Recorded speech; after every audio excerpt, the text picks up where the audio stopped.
The first thing I noticed about Zara Velferi wasn't her distinctive pointed ears or the intricate silver markings that traced elegant patterns across her dark skin, marking her as Valkyrian nobility.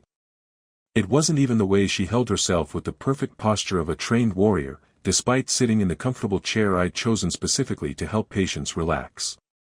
What struck me immediately was how carefully she wasn't looking at me. "Commander Velferi," I said, settling into my own chair with my tablet and a cup of tea that was probably going to go cold, "thank you for agreeing to these sessions." "Dr. Kessler," she replied, her voice carrying the formal cadence of military protocol, "I want to be clear that I am here under medical advisement, not personal choice." "I understand. Many of my patients feel that way initially." Her violet eyes flicked to mine for just a moment before returning to their study of the wall behind my head. "I am not like your other patients." "No," I agreed, "you're not. You're the first Valkyrian I've worked with, and I appreciate that this situation is probably uncomfortable for you in ways I don't fully understand yet." Something shifted in her posture, a slight relaxation that suggested I'd said something right. "You acknowledge the differences between our species?" "Of course. Effective therapy requires understanding cultural context. I've read everything I could find about Valkyrian social structures, military traditions, and approaches to emotional processing. Then you know that we do not discuss personal matters with outsiders. I know that Valkyrian culture values emotional control and that vulnerability is often viewed as weakness," I said carefully. "But I also know that you've been having nightmares, panic attacks, and periods of dissociation severe enough that your medical officers recommended psychological intervention." Zara's jaw tightened almost imperceptibly. "Those are medical symptoms. Treatable through pharmaceutical intervention. They can be. But medication treats symptoms, not causes. And from what I've read in your file, the symptoms started after the Battle of Kepler Station." The change in her was immediate and dramatic. Her breathing became shallow, her hands clenched into fists, and for a moment I saw something raw and painful flash across her features before the warrior mask slammed back into place. "The Battle of Kepler Station was a tactical engagement with acceptable losses," she said in the tone of someone reciting from a military report. "The outcome was within predicted parameters." "Zara," I said gently, using her first name deliberately, "you lost your entire squadron." "I lost 14 warriors under my command due to insufficient intelligence regarding enemy capabilities," she corrected, but her voice had gone very quiet. "Warriors you'd served with for years. Warriors you cared about. Caring is irrelevant to tactical outcomes." I set down my tablet and leaned forward slightly. "Is it? Because the person sitting across from me doesn't look like someone who found those losses irrelevant."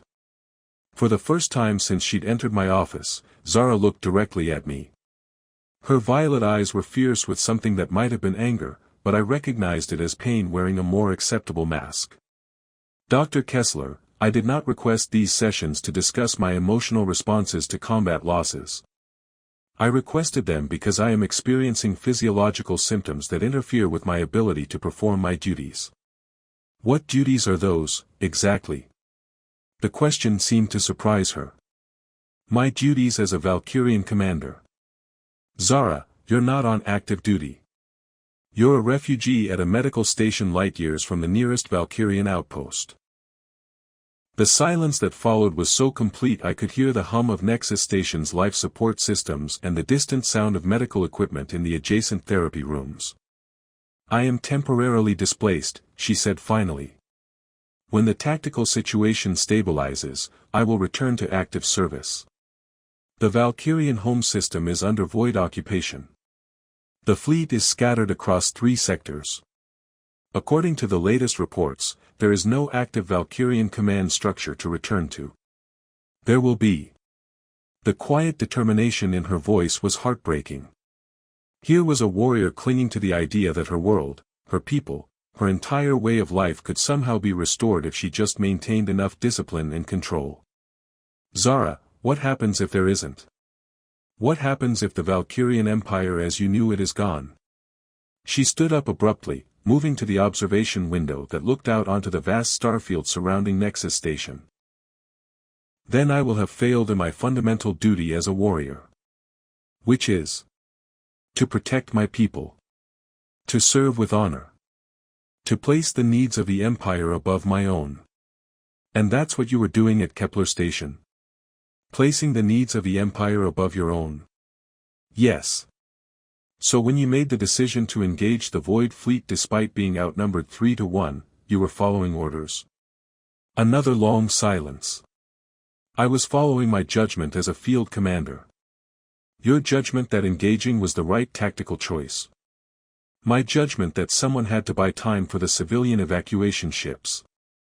I felt something click into place, a piece of the puzzle that explained the particular quality of pain I'd been sensing from her. How much time did you buy them? 17 minutes. And how many civilian lives were saved because of those 17 minutes? Zara turned from the window, her expression unreadable. Approximately 4,000. 4,000 people are alive because you and your squadron sacrificed yourselves to give them time to escape.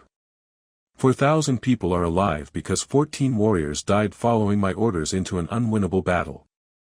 Zara, do you think your squadron would have made a different choice? If they'd known the odds, if they'd understood it was a suicide mission, do you think they would have refused to follow you? The question hit her like a physical blow. I could see it in the way her shoulders tensed, the way her breathing changed. That is not the point. Isn't it? You're carrying the weight of their deaths as if you forced them into battle, but they were warriors too.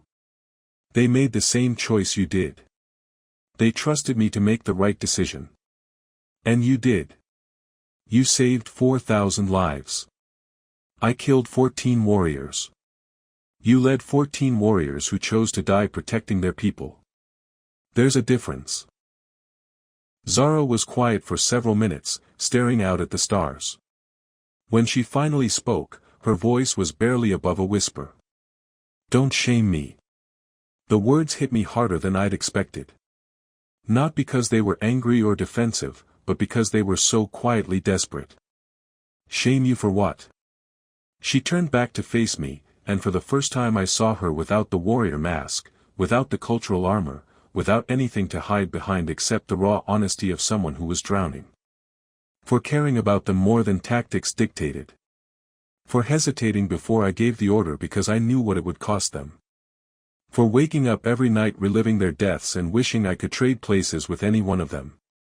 Zara, I said gently, those feelings don't make you weak. They make you human. I am not human. I am Valkyrian. And Valkyrian warriors do not. Do not what? She looked away again. Do not allow personal attachment to compromise their judgment. Is that what you think happened at Kepler Station? That personal attachment compromised your judgment? I don't know, she admitted, and the uncertainty in her voice told me everything I needed to know about how thoroughly this was destroying her. Zara, can I tell you what I think happened at Kepler Station? She nodded, though she didn't look at me. I think a good commander who loved her people faced an impossible choice and made the decision that would save the most lives. I think she led by example, choosing to sacrifice herself alongside the warriors under her command rather than ordering them into danger while remaining safe herself. I think she did exactly what any honorable warrior would do in that situation. Then why does it feel like betrayal? The question was so quiet I almost missed it. Because you survived, I said. Because you're here dealing with the aftermath while they're gone. Because survivor's guilt is one of the most common responses to combat trauma, especially among people who are used to being responsible for others. Zara was quiet for a long time, processing this. Dr. Kessler, in Valkyrian culture, warriors who cannot control their emotional responses to combat are considered unfit for duty. We're not in Valkyrian space, I pointed out. And even if we were, having emotional responses to trauma doesn't make you unfit for anything. It makes you someone who needs time and support to heal. Healing implies that something is broken. Healing implies that something has been damaged and needs care. Your body heals from physical injuries without that making you weak or broken. Your mind deserves the same consideration.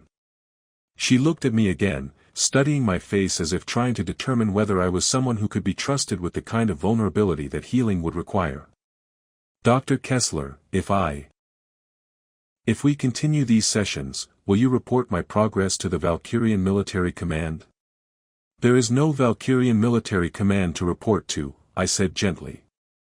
And even if there were, doctor-patient confidentiality means that what we discuss stays between us. Even if my emotional state affects my ability to serve.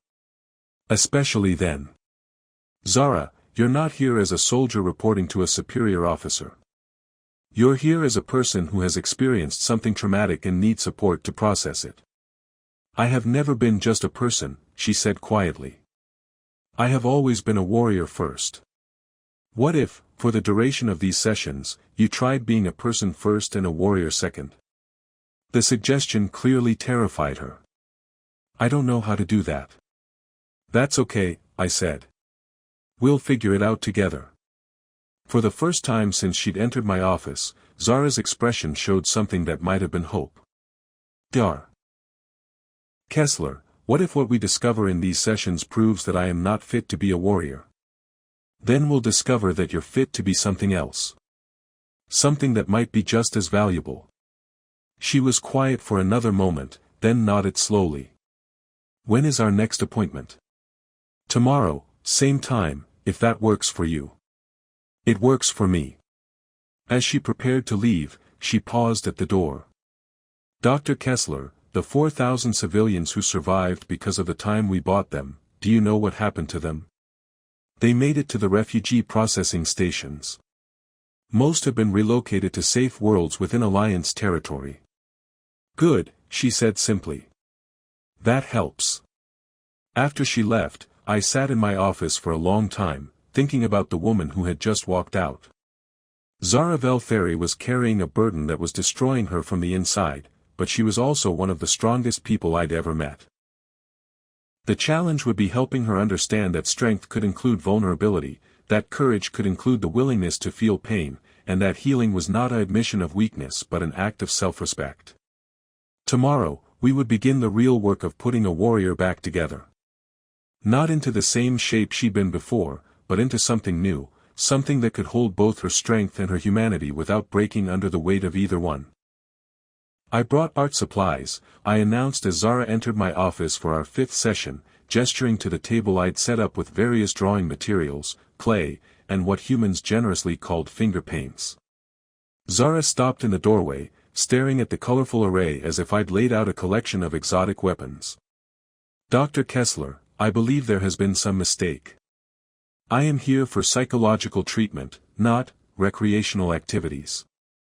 Art therapy is a legitimate psychological treatment, I said, settling into my chair with what I hoped was reassuring confidence. Sometimes our conscious minds resist processing trauma, but our subconscious can express what we can't say in words. Valkyrians do not express through finger painting. No, but people do. And for the next hour, you're a person first and a Valkyrian second, remember?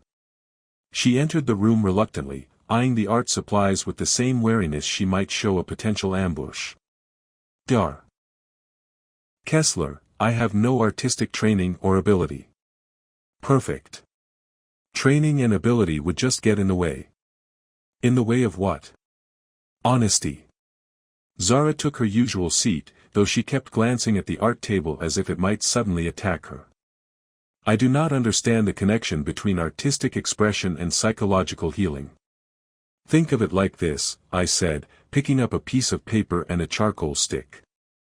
When you're planning a tactical maneuver, do you ever sketch out troop positions or battlefield layouts? Of course.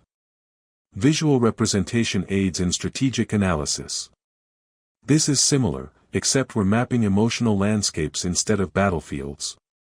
That seemed to intrigue her despite herself. Emotional landscapes. The terrain of your inner experience. The places where you feel safe, the areas that are dangerous, the paths between different emotional states. Zara was quiet for a moment, considering this. And you believe that, drawing will reveal information about my psychological state that traditional conversation cannot. I believe it will reveal information that you might not consciously realize you have. Sometimes we know things in our bodies, in our instincts, that our analytical minds haven't processed yet. That is, not entirely illogical. High praise from a Valkyrian, I said with a smile. Will you try it? She stood up slowly, approaching the art table like she was accepting a dangerous mission. What am I supposed to draw? Whatever comes to mind when I say a word or phrase. Don't think about it, don't plan it, just let your hand move. This seems like a recipe for chaos. Sometimes chaos is more honest than order. Zara picked up a piece of charcoal, holding it like it was a precision instrument rather than something meant for creative expression. What is the first word? Home. Her hand froze above the paper. Home. Whatever that word means to you. Don't analyze it, just draw. For several minutes, Zara didn't move. Then, slowly, tentatively, she began to sketch. The lines were precise, controlled, but gradually they began to flow more naturally. When she finished, she'd drawn a series of geometric structures that looked like crystalline formations, but with organic curves that suggested growth rather than construction. Interesting, I said, studying the drawing. What are those structures? I'm not certain. They remind me of the crystal gardens on Valkyria, but also of something else. What else? The formation we used to fly in combat. The way our ships would move together, like they were connected by invisible bonds. Your squadron formation. Yes. Her voice had gone quiet. We called it the silver web. Each ship was a point of light connected to all the others. And in this drawing, are the connections still there? Zara looked at her sketch more carefully. Some of them. But there are gaps. Broken places. What do the broken places represent? The warriors who are gone. She set down the charcoal, her hand trembling slightly. I don't understand why I drew this. Because your subconscious mind is processing the loss in ways your analytical mind hasn't allowed yet. Let's try another one. I don't think I can. Just one more. The word is strength. Zara picked up the charcoal again, this time with more confidence. The drawing that emerged was completely different from the first, bold and angular, showing what looked like a warrior in battle armor. But as I looked more closely, I noticed something interesting. Zara, is the warrior alone? She studied her own drawing. Yes. Is that how you see strength? As isolation? Strength is self-reliance. Independence. The ability to function without needing support from others. And where did you learn that definition? From my training as a warrior. From Valkyrian culture. From. She paused, looking troubled. From my mother. This was the first time she'd mentioned family. Tell me about your mother. She was a commander in the Valkyrian fleet. She taught me that emotional attachment makes warriors vulnerable, that caring too much for individual soldiers compromises your ability to make necessary tactical decisions. Is that what you believe? Zara was quiet for a long time. I used to. But at Kepler Station, caring about my warriors didn't make me weak. It made me fight harder to protect them. So maybe strength isn't just about independence. Then what is it about? Why don't you draw what strength looks like now, after everything you've experienced? This time, Zara didn't hesitate. Her hand moved across the paper with growing confidence, creating shapes that were both powerful and fluid. When she finished, she'd drawn what looked like a tree with roots that spread deep and wide, but also branches that reached toward other trees, creating a canopy of interconnected life. That's beautiful, I said. It's not what I expected to draw. What did you expect? Another solitary warrior. Another image of individual strength. But this. She gestured at the tree. This suggests that strength comes from connection. How does that make you feel? Confused. Relieved. Frightened. Why frightened? Because if strength comes from connection, then I've been weak my entire life. I've built walls between myself and everyone around me, convinced that isolation was the same as independence. Zara, recognizing that you want connection doesn't make you weak. It makes you human. I am not human, she said automatically, but with less conviction than before. You're right. You're Valkyrian. But you're also a person with the same basic emotional needs as any other sentient being. The need to be understood, to be accepted, to matter to someone. Valkyrian warriors do not have needs. Says who? Says. She stopped, looking frustrated. Says the training. Says the culture. Says the tradition that has kept our people strong for 1,000 years. Has it kept them strong? Or has it kept them controlled? The question clearly disturbed her. Dr. Kessler, are you suggesting that Valkyrian culture is wrong? I'm suggesting that any culture that requires its people to deny fundamental aspects of their nature might be limiting their potential rather than maximizing it. That is a radical suggestion. Is it? You've told me that you care deeply about the warriors under your command. That caring motivated you to sacrifice yourself to save civilian lives. That caring is what's causing you pain now, but it's also what made you an effective leader. But the pain is part of caring. You can't have one without the other. The question is whether you think the caring is worth the pain. Zara looked at her drawing of interconnected trees. When I was a child, before my military training began, I had friends. Other young Valkyrians who mattered to me. What happened to those friendships? I was taught that they were distractions. That a true warrior must be able to function without emotional dependencies. And did you believe that? I tried to. But sometimes, during long deployments, I would dream about them. Wonder what they were doing, whether they remembered me. You missed them. I told myself I didn't. I told myself that missing people was weakness. What would you tell that young version of yourself now? Zara was quiet for several minutes, her fingers tracing the lines of her drawing. I would tell her that missing people means you have the capacity to love them. And that love might be the greatest strength of all. The words seemed to surprise her as much as they surprised me. How does it feel to say that? Terrifying. Revolutionary. True. Zara, what would it mean for you to accept that love is a form of strength? It would mean questioning everything I've been taught about what it means to be a warrior. It would mean admitting that the isolation I've cultivated isn't nobility, it's fear. Fear of what? Fear of losing people I care about. Fear of the pain that comes with attachment. Fear of being vulnerable. And what would happen if you allowed yourself to be vulnerable? Zara looked at me directly, and I saw something in her eyes that hadn't been there in our previous sessions. Something that looked like hope. I might discover that vulnerability is not the opposite of strength, she said slowly. It might be the foundation of it. What makes you think that? Because right now, in this moment, being honest with you about my fears and my pain and my confusion, I don't feel weak. I feel real. How long has it been since you felt real? Years. Maybe decades. And how does it feel to be real again? Frightening.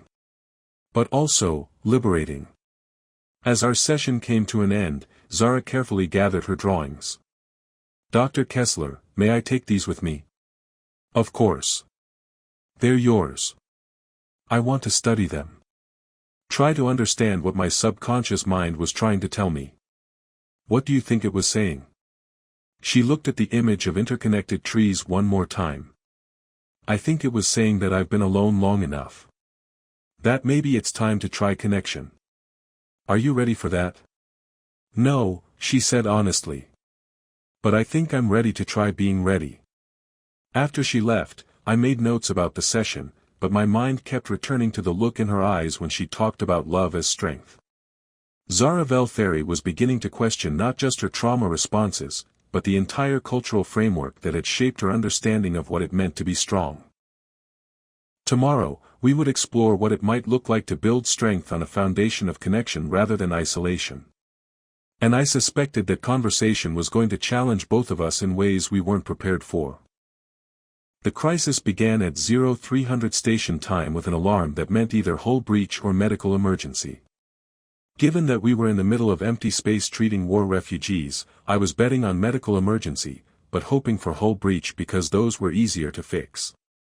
I found the source of the alarm in Refugee Bay 7, where a group of 12 survivors from the Keth-Mori system had barricaded themselves inside their quarters and were refusing to allow medical personnel to enter. According to the security chief, they'd been scheduled for repatriation transport the next morning, heading to a temporary colony world that had agreed to accept displaced populations.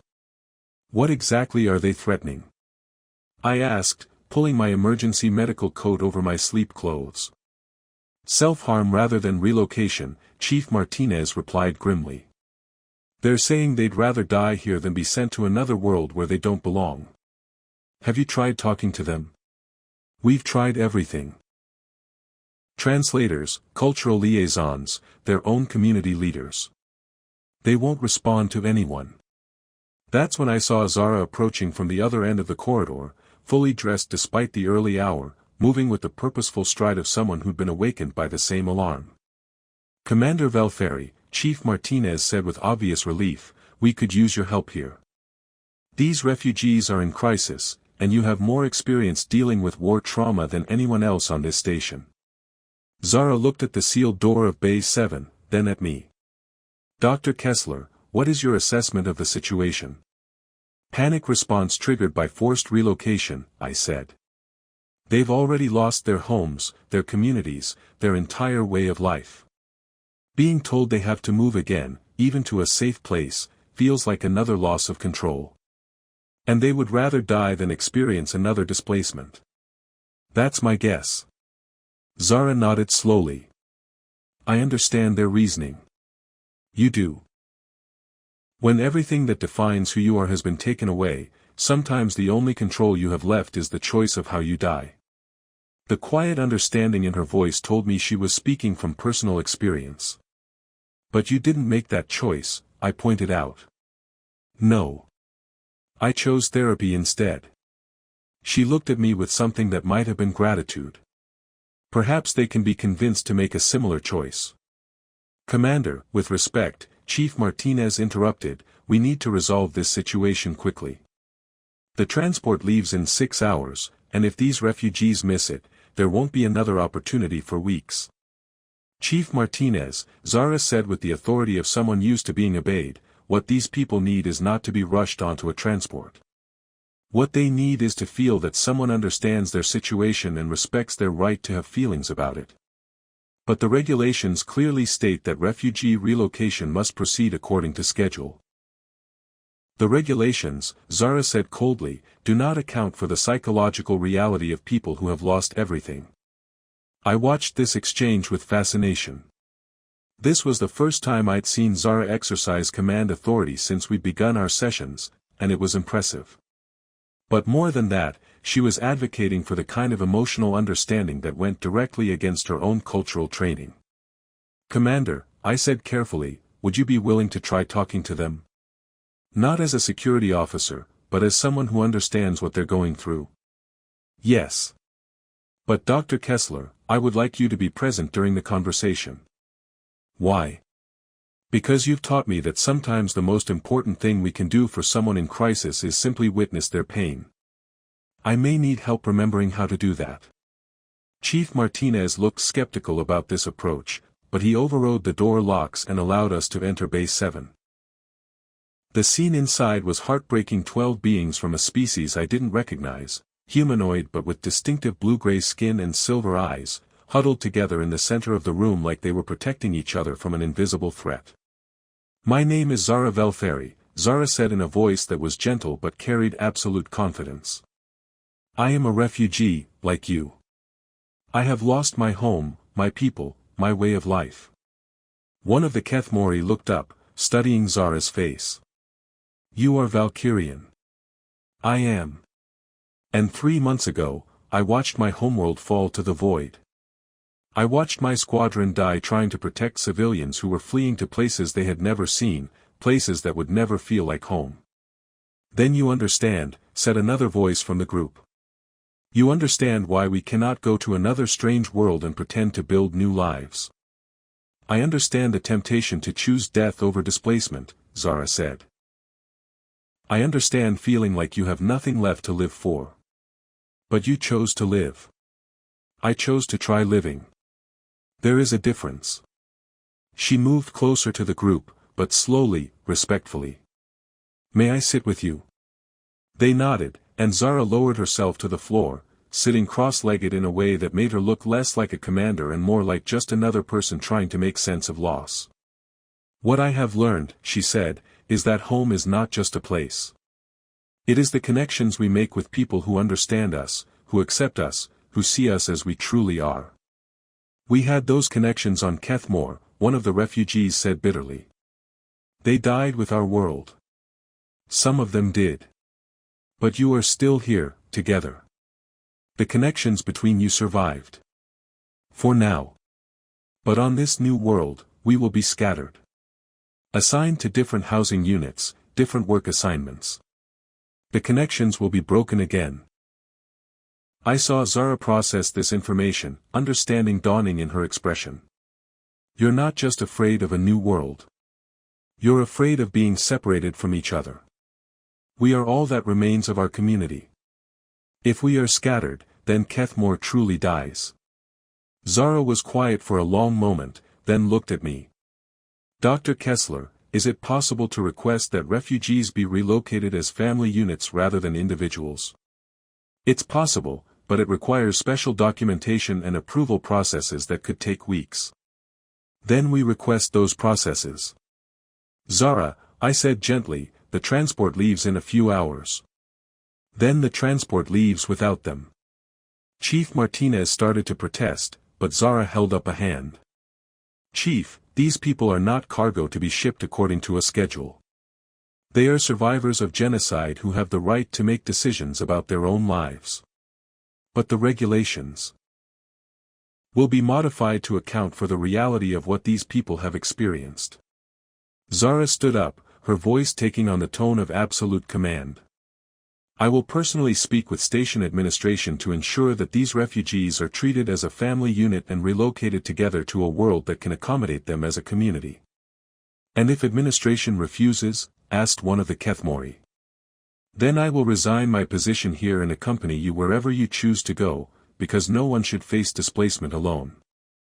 The silence that followed was profound. I stared at Zara, amazed by what I was witnessing.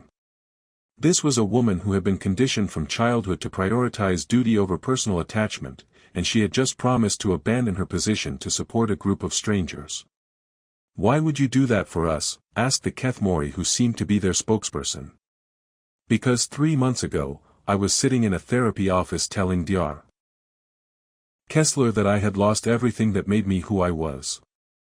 And she helped me understand that sometimes losing everything is the first step toward finding what you really need. Zara looked at me as she spoke, and I felt something shift between us, something that went beyond the therapist-patient relationship we had carefully maintained. What do you really need? I asked, though I wasn't sure if I was asking as her therapist or as something else entirely. I need to be useful in ways that matter. I need to help people who are facing the same challenges I've faced. I need to build connections based on understanding and respect rather than duty and obligation. And if that means challenging the systems and regulations that don't serve the people they're supposed to protect, then I challenge them. The Kethmori spokesman stood up slowly. Commander Velferi, if you can truly arrange for us to remain together, we will consider relocation. I can and I will. Then we accept your help. What followed was 6 hours of the most intense bureaucratic negotiation I'd ever witnessed. Zara, displaying a combination of tactical brilliance and emotional intelligence that I hadn't seen from her before, methodically dismantled every administrative objection to treating the Kethmori as a family unit.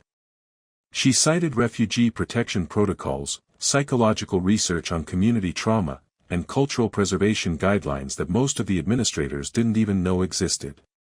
By the time the original transport was ready to depart, Zara had secured approval for the Keth Mori to be relocated as a group to a world that had specifically requested intact community placements. She had also initiated a review of station relocation policies that would ensure similar situations were handled more sensitively in the future. "How did you know all those regulations existed?" I asked as we watched the Keth Mori board their transport, together, with obvious relief on their faces. "I researched them during the negotiation. I may not be good at processing emotions, but I am excellent at finding ways to accomplish missions that matter." "Is that what this was? A mission?" Zara looked at me with an expression I couldn't quite read.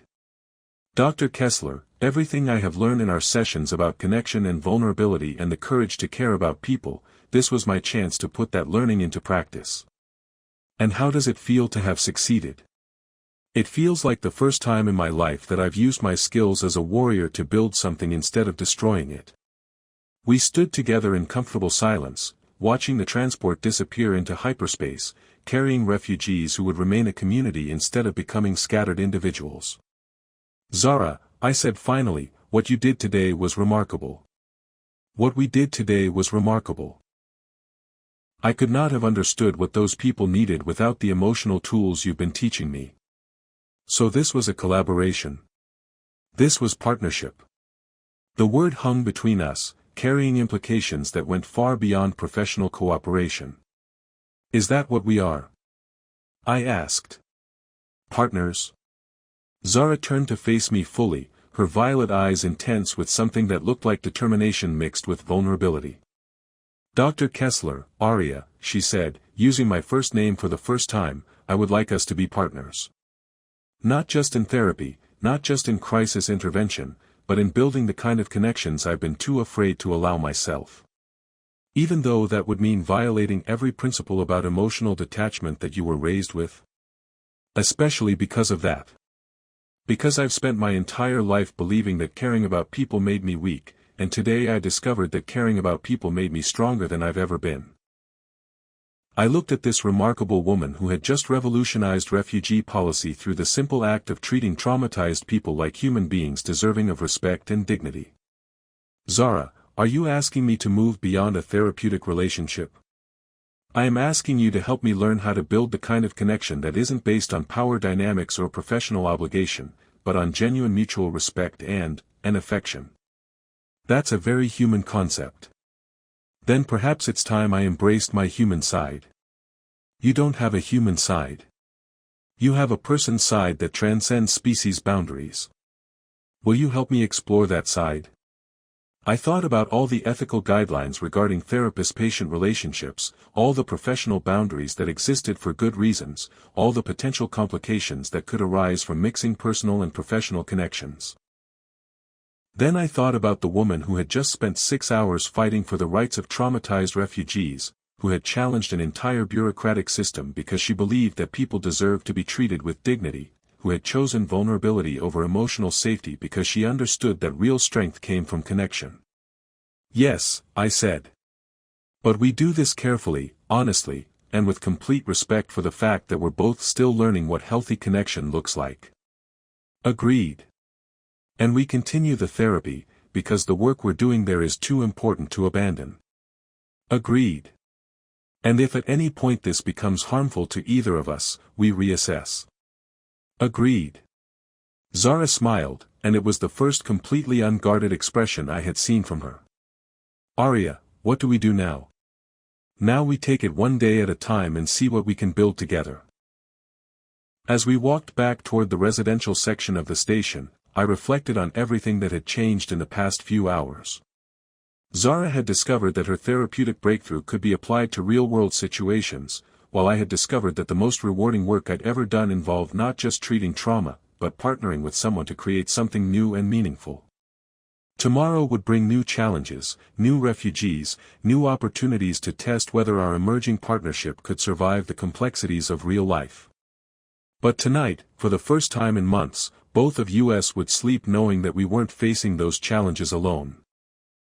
The Valkyrian warship arrived without warning, dropping out of hyperspace so close to Nexus Station that our proximity alarms didn't have time to engage gradually. One moment we were having breakfast in the commissary, discussing plans for a new trauma treatment program, and the next moment we were watching through the observation windows as a ship that looked like it had been carved from black crystal and silver flame took position directly in front of us. "That's the VSS Retribution," Zara said quietly, her face going pale. "My former ship." "Former?"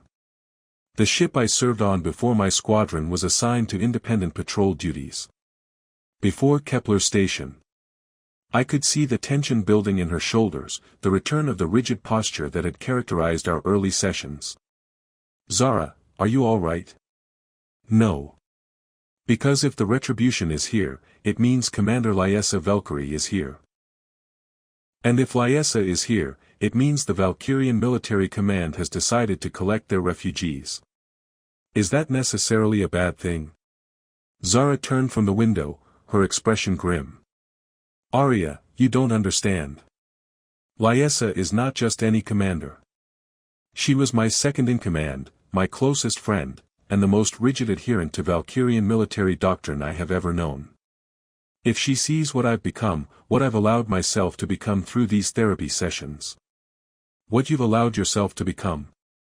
Zara, you've healed. You've learned to process trauma in healthy ways. You've discovered that connection makes you stronger, not weaker. That is exactly what she will view as evidence of my psychological compromise." The station's communication system crackled to life with an incoming hail from the Valkyrian ship. The voice that came through was crisp, authoritative, and completely without warmth. "Nexus Station, this is Commander Lyessa Valkyrie of the Valkyrian Defense Force. I am here to collect displaced Valkyrian personnel for repatriation to active duty. I request immediate boarding access and a roster of all Valkyrian refugees currently on your station." Station Administrator Chen responded with diplomatic politeness. "Commander Valkyrie, welcome to Nexus Station. We'll be happy to facilitate your mission. However, I should inform you that some of our Valkyrian refugees are currently undergoing medical treatment that may not be complete." "Understood, Administrator. Medical records will be reviewed to determine fitness for return to duty. I expect all Valkyrian personnel to be assembled for inspection within 2 hours." The communication ended, leaving us in silence that felt heavy with impending crisis. "Zara," I said carefully, "what exactly does inspection mean in this context?" "It means Lyessa will evaluate each refugee to determine their psychological fitness for return to military service. Those who are deemed compromised will be..." She paused, struggling with the words. "Will be what?" "Retired from service. Stripped of rank and status. Essentially exiled from Valkyrian society. Because of trauma responses. Because of anything that suggests they have been weakened by their experiences." I felt anger rising in my chest. That's barbaric. That is Valkyrian military doctrine. Warriors who cannot maintain emotional control are considered liability risks. And you think she'll view your therapy as evidence of emotional compromise? I know she will. Especially when she sees when she realizes that I've developed feelings for you that go beyond professional cooperation. There it was, the thing we'd been dancing around for weeks. The connection between us that had grown beyond therapy, beyond partnership, into something that neither of us had been ready to name. "Zara, what are you saying?" She turned back to the window, watching the Valkyrian ship with the expression of someone watching her own execution being prepared. "I'm saying that I love you, Arya. I'm saying that for the first time in my life, I've found someone who sees me as a complete person rather than just a warrior, someone who helped me discover that vulnerability is a form of courage, someone who makes me want to be better than everything my culture taught me to be." The words hit me with the force of a revelation that I should have seen coming but had been too afraid to acknowledge. And I'm saying that when Lyessa discovers this, she will view it as proof that I have been psychologically compromised beyond redemption. What would that mean for you? It would mean losing everything that defines who I am in Valkyrian society. It would mean being cut off from my people, my culture, my identity as a warrior. But would it mean losing who you actually are? Zara looked at me with surprise. What do you mean? I mean the person who spent 6 hours fighting bureaucracy to keep refugee families together. The person who learned that caring about people makes you stronger, not weaker. The person who chose vulnerability over emotional safety because you understood that real connections require real honesty. That person exists because of you, because of these therapy sessions, because of everything you've taught me about what it means to be human. No, Zara. That person exists because she was always there, buried under layers of cultural conditioning and trauma responses. I just helped you dig her out. Before she could respond, the commissary door opened and 3 figures entered. The woman leading them was unmistakably Valkyrian, tall and elegant with silver hair and the kind of bearing that spoke of absolute authority. Behind her were 2 other Valkyrian officers, both carrying themselves with the rigid posture of people who had never questioned an order in their lives. Zara Velferi, the lead woman said, and her voice carried across the commissary like a command. Report. Zara straightened to attention automatically, her body responding to years of military conditioning. Commander Valkyrie. I did not expect to see you here. Clearly. Lyesa's gaze swept over Zara, taking in her civilian clothes, her relaxed posture, the way she had been sitting close enough to me that our conversation was obviously personal rather than professional. What is your current status? Medical rehabilitation, Commander. I am receiving treatment for combat-related trauma symptoms. From this human? Lyesa's attention shifted to me, and her expression made it clear that she found my presence both puzzling and distasteful.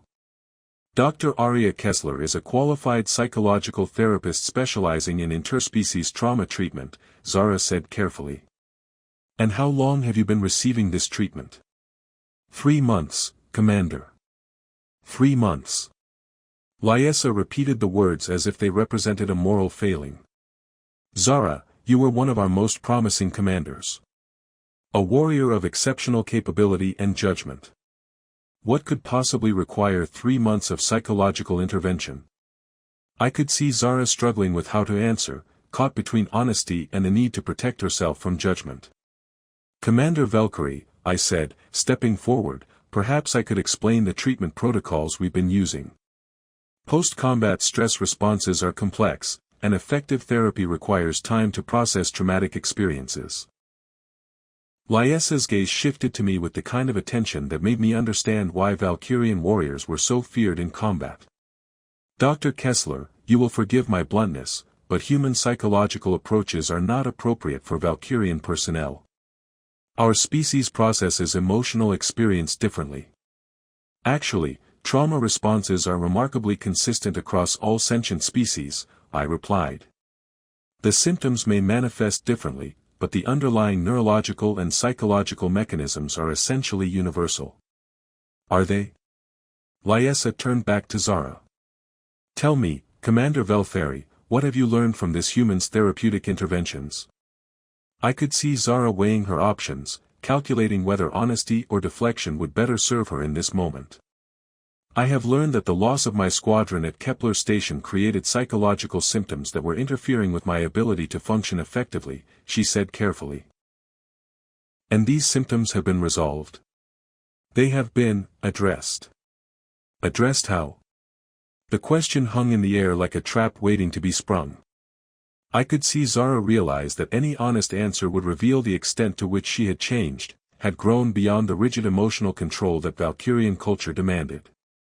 Through therapeutic techniques that helped me process the traumatic experience and develop more effective coping mechanisms.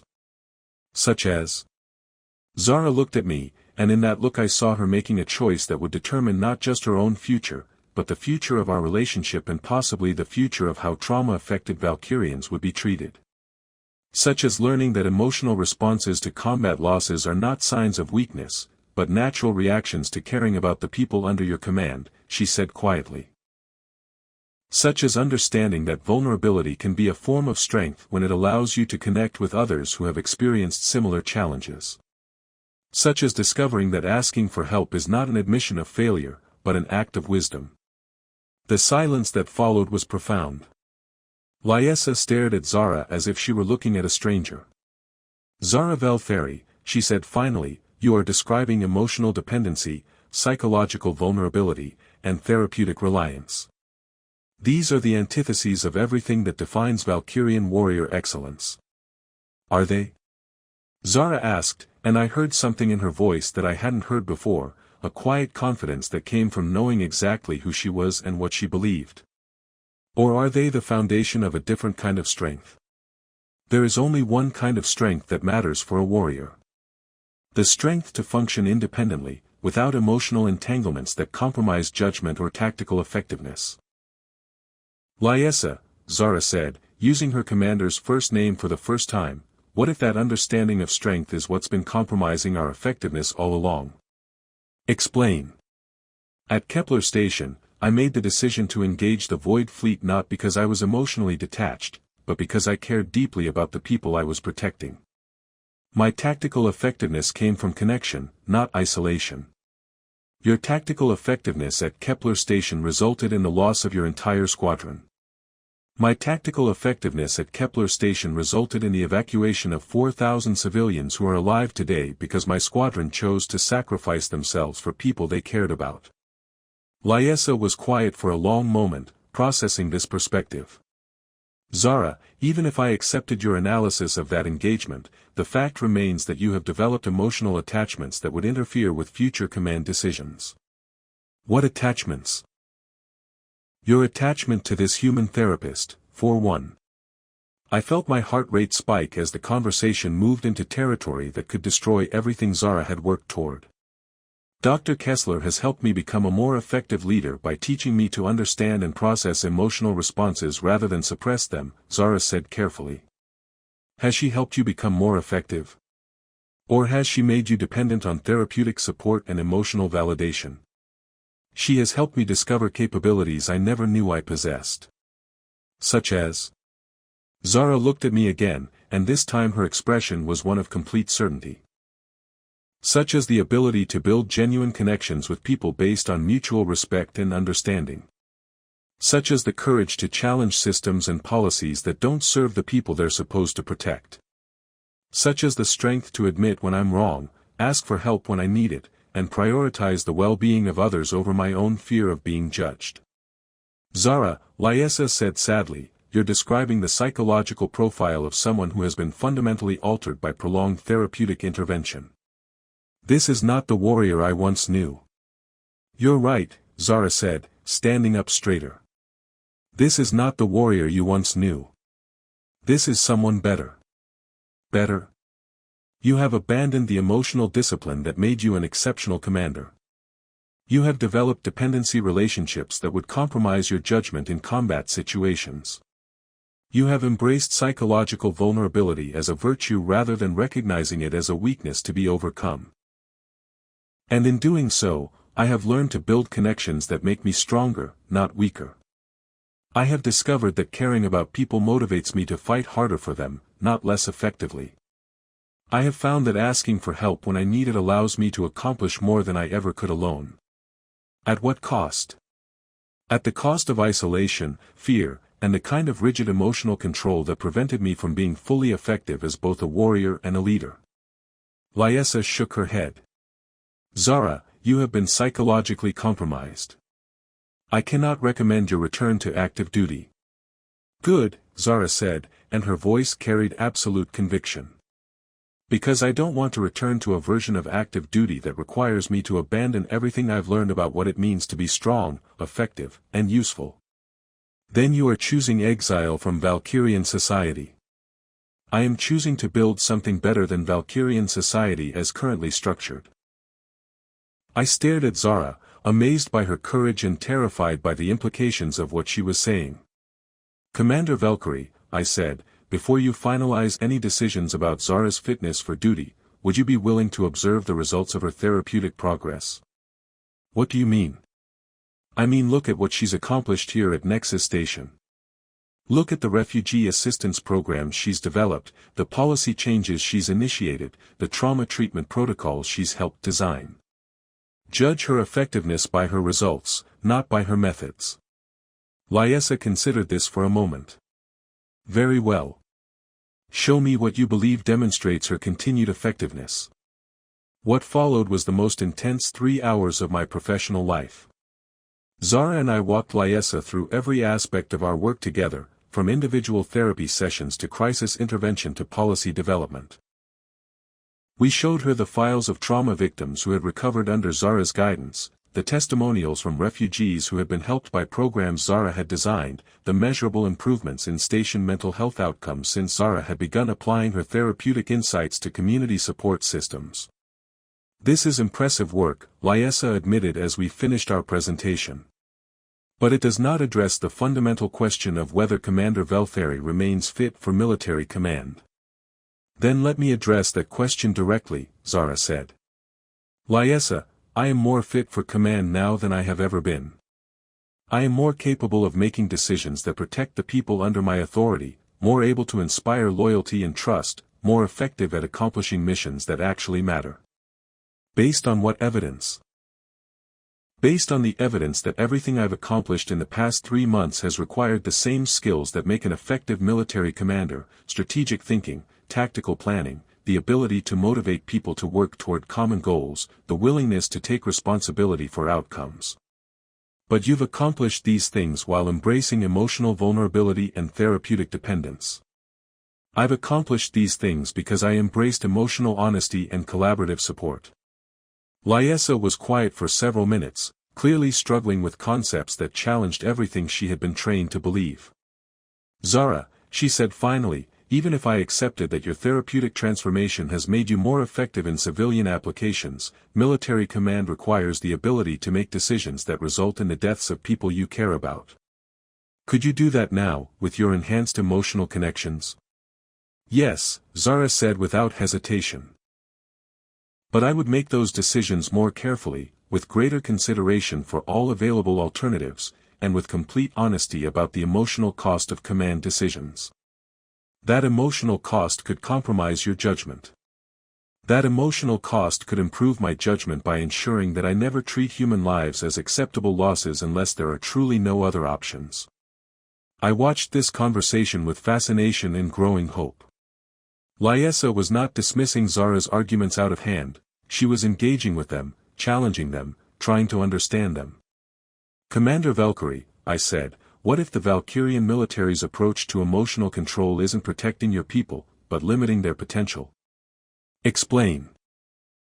What if warriors who are allowed to process trauma, who are encouraged to build supportive connections, who are trained to view emotional responses as information rather than weakness, what if those warriors are actually more effective than ones who are taught to suppress all emotional responses?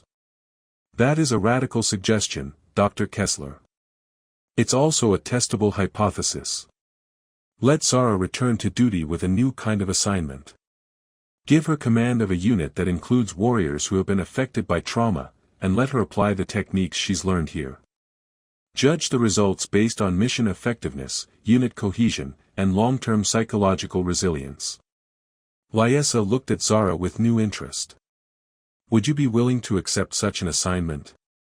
I would be honored to accept such an assignment. But only if I could work in partnership with Dr. Kessler to develop comprehensive trauma treatment protocols for military personnel. Partnership? Yes. Because everything I've learned about effective leadership has taught me that the best results come from collaboration between people with different skills and perspectives. And your personal relationship with Dr. Kessler? How would that factor into this professional partnership? Zara looked at me, then back at Lyessa, her expression calm and confident. My personal relationship with Dr. Kessler is based on mutual respect, intellectual compatibility, and emotional honesty. It makes our professional collaboration more effective, not less so. Even though such relationships are contrary to Valkyrian military tradition. Especially because such relationships challenge us to be better than tradition dictates. Lyessa was quiet for a long time, processing everything she had heard and observed. Zara Velferi, she said finally, I came here expecting to find a psychologically compromised warrior who needed to be retired from service. Instead, I find someone who has developed capabilities that could revolutionize how we approach military psychology and trauma treatment. Does that mean you're willing to recommend a new kind of assignment? It means I'm willing to recommend an experimental program. You will be given command of a trauma rehabilitation unit, working with warriors who have been deemed unfit for regular duty due to psychological complications. Your mission will be to develop and test new approaches to military psychology that integrate therapeutic techniques with command effectiveness. And Dr. Kessler will serve as civilian consultant to the program, developing protocols that can be applied across multiple species and military organizations. I felt relief wash over me like a physical sensation. Commander Velkeri, thank you for considering alternatives to traditional approaches. Dr. Kessler, thank you for demonstrating that sometimes the most radical innovation comes from questioning assumptions we've never thought to examine. As Lyessa prepared to leave, she turned back to Zara one more time. Commander Velferi, I want you to understand that what you're proposing represents a fundamental challenge to centuries of Valkyrian military culture. I understand that completely. And you're prepared for the resistance you'll encounter from traditional commanders who view emotional expression as weakness? I'm prepared to prove them wrong through results that speak for themselves. Then I wish you success in your new mission. After Lyessa left, Zara and I sat in the empty commissary, processing everything that had happened. Did we just revolutionize Valkyrian military psychology? I asked. I think we just began the process of revolutionizing it, Zara corrected. The real work starts now. Are you ready for that kind of challenge? I'm ready to try. But more importantly, I'm ready to try with you as a partner. I looked at this remarkable woman who had chosen to risk everything she'd been raised to value in order to build something better, something that honored both strength and vulnerability, both individual capability and collaborative support. Zara, what you did today took incredible courage. What we did today took incredible courage, she corrected. And it was only possible because you taught me that courage isn't the absence of fear or vulnerability. It's the willingness to act according to your values despite fear and vulnerability. And what do your values tell you now? That love is the greatest strength of all. That connections based on honesty and mutual respect are worth fighting for. That the courage to be vulnerable is the foundation of every meaningful relationship. Human values. Universal values, she said with a smile. Values that transcend species boundaries and cultural limitations. As we prepared to begin our new mission together, I reflected on everything that had brought us to this moment. A warrior learning to process trauma, a therapist learning to see strength in vulnerability, two people discovering that the courage to trust each other was the foundation of something revolutionary. Tomorrow would bring new challenges, new opportunities to test whether our approach could truly transform how trauma-affected warriors were treated across the galaxy. But tonight, we would sleep knowing that we had chosen connection over isolation, love over fear, and the possibility of creating something better than either of our cultures had imagined. Arya, Zara said as we walked toward our quarters, thank you for seeing who I could become before I knew it myself. Thank you for having the courage to become her. We make a good team.